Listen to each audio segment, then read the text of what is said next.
మనల్ని సజీవులుగా ఉంచిన దేవుని నామంకే మహిమ కలుగును గాక. అందరూ ఎలా ఉన్నారండి? బాగున్నారా? నన్నైతే దేవుడు స్వస్థపరిచి మంచి ఆరోగ్యాన్ని ఇచ్చాడు. అందును బట్టి దేవునికి కృతజ్ఞతాస్తుతులు చెల్లిస్తున్నాను. అందుకే మేము మధ్యకు మళ్ళీ రాగలిగాను. ఈరోజు దేవుని వాగ్దానం యెషయా గ్రంథము 51వ అధ్యాయము 7వ వచనం.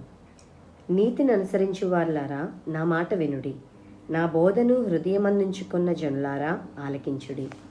మనుష్యులు పెట్టు నిందకు భయపడకుడి, వారి దూషణ మాటలకు దిగులు పడకుడి. ఆమేన్.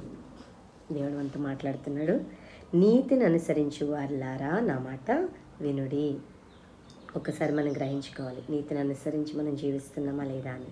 దేవుడు ఇక్కడ గొప్ప వాగ్దానం ఇస్తున్నాడు. నీవు నీతిగా జీవిస్తున్నట్లయితే, నా బోధన నీ హృదయంలో ఉంచుకున్నట్లయితే, మనుష్యులు పెట్టు నిందకు భయపడకు, వారి దూషణ మాటలకు దిగులు పడకు. ఎందుకంటే నేను నీ దేవుడైనాను, నీకు తోడుగా ఉంటాను.